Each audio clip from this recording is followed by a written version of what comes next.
Louis XIII is the king of cognacs. Therefore, Louis XIII deserves a tasting like no other. And I would like to take you through the different steps I would like to advise for a proper tasting of this caliber to take place.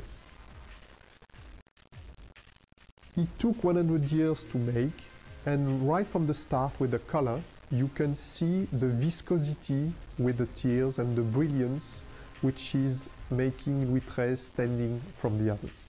Once you've taken this step, you're now ready to actually look at the first nose of Louis XIII.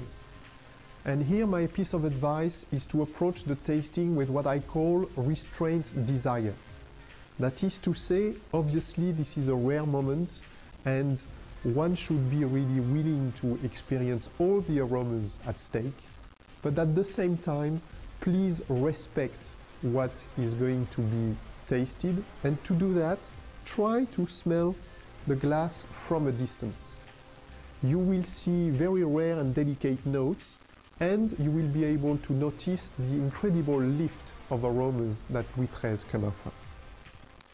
Once you have done this first nose, you are then ready to come closer to the glass, where you will see a very different layer of aroma. It was delicate to start with. Here you have a real fruitiness starting to express itself.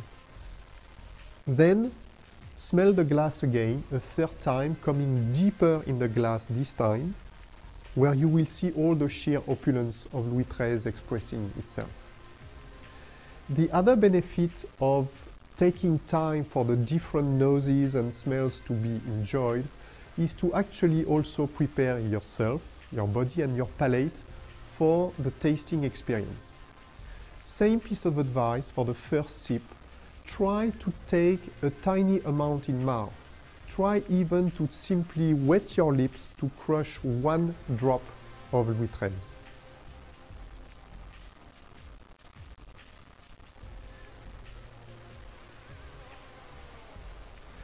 By doing this, we think it's a real opportunity to actually see the density, the thickness, the texture of Louis XIII, which is like no other.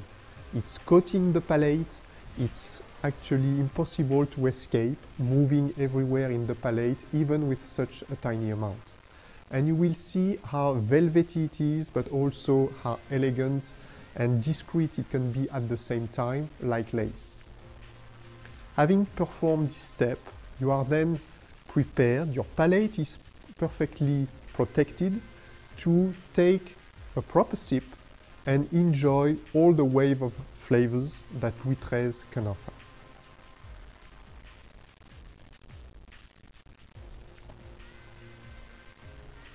You have here all the ornaments coming from the great amount of eau de vie, to a number of 1200, that the assemblage of Louis XIII does contain.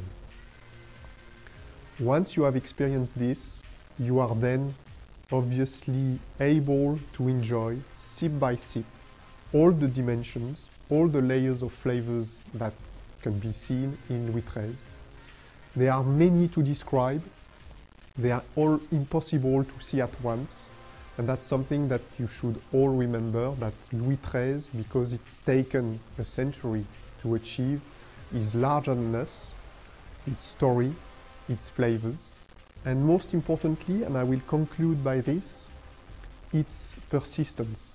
The length of flavor of Louis XIII is renowned to last 1 hour, and all the sips you're going to take are going to help you to realize how this length of flavor can express itself, and this is going to prove to you that Louis XIII is a tasting like no other cognac.